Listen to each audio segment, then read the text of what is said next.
আসসালামু আলাইকুম, স্বাগতম সবাইকে আজকের টিউটোরিয়াল ক্লাসে। আজকের বিষয় হচ্ছে বাংলাদেশ বিষয়াবলী। সাধারণ জ্ঞানের বাংলাদেশ বিষয়াবলী থেকে আজকে আমরা যে টপিক নিয়ে আলোচনা করব সেই টপিকের নাম হচ্ছে মৌর্য শাসন বা মৌর্য সাম্রাজ্য। তো বন্ধুরা, ক্লাসটি শুরু করার পূর্বে ছোট্ট একটা রিকোয়েস্ট, আপনারা যদি আমার চ্যানেলে নতুন হয়ে থাকেন তাহলে চ্যানেলটি সাবস্ক্রাইব করুন এবং প্রতিদিনের নতুন নতুন ভিডিওর নোটিফিকেশন সবার আগে পেতে পাশে থাকা বেল আইকনটিতে প্রেস করুন।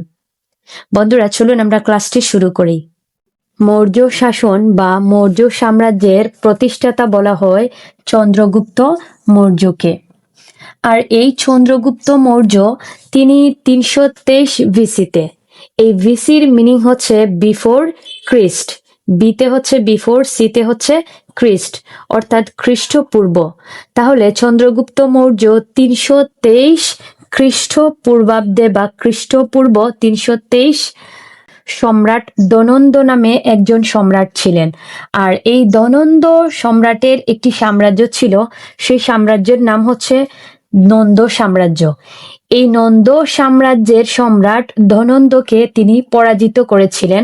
পরাজিত করার পর সেখানে মগধ নামে একটি জায়গা ছিল, এই মগধে তিনি মৌর্য শাসনটা প্রতিষ্ঠা করেছিলেন। আর এই মগধ এর একটি রাজধানী ছিল। মগধের রাজধানীর নাম হচ্ছে পাটলিপুত্র, যার বর্তমান নাম হচ্ছে পাটনা। সম্রাট আলেকজান্ডারের সেনাপতি ছিলেন সেলুকাস। আর এই সেলুকাসকে পরাজিত করে উপমহাদেশ থেকে গ্রিকদের তাড়িয়ে মৌর্য সাম্রাজ্যের পরিধি বৃদ্ধি করেছিলেন চন্দ্রগুপ্ত মৌর্য। তার দরবারে নিযুক্ত গ্রিক দূত ছিলেন মেগাস্থিনিস। আর মেগাস্থিনিস রচিত গ্রন্থের নাম হচ্ছে ইন্ডিকা। চন্দ্রগুপ্ত মৌর্যের প্রধানমন্ত্রী বা অর্থমন্ত্রী ছিলেন চাণক্য, আর চাণক্যের অপর নাম হচ্ছে কৌটিল্য। চাণক্য বা কৌটিল্য রচিত গ্রন্থের নাম হচ্ছে অর্থশাস্ত্র। বিন্দুসার ছিলেন চন্দ্রগুপ্ত মৌর্যের পুত্র। আর বিন্দুসারের উপাধি বা উপনাম হচ্ছে অমিত্রাগাত। অমিত্রাগাতের মানে হচ্ছে শত্রু বিনাশকারী।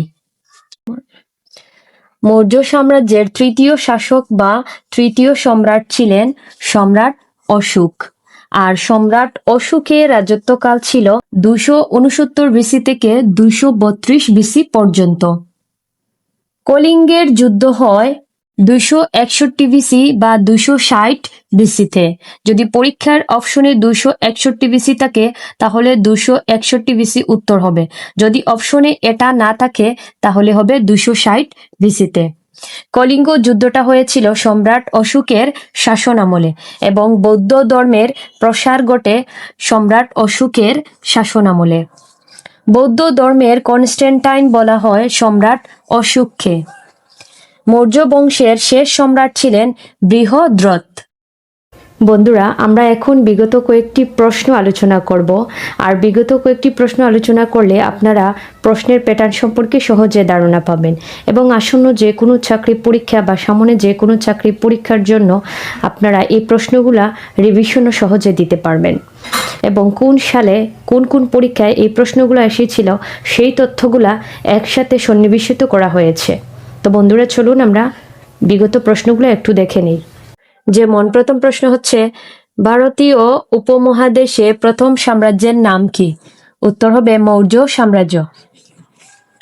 আর এই প্রশ্নটি এসেছিল 2010 সালের ডাক বিভাগের উপজেলা পোস্টমাস্টার পদের একটি পরীক্ষায়। এরপরের প্রশ্ন হচ্ছে, মৌর্য সাম্রাজ্যের প্রতিষ্ঠাতা কে? উত্তর হবে চন্দ্রগুপ্ত মৌর্য। আর এই প্রশ্নটি এসেছিল 40তম বিসিএস পরীক্ষায়।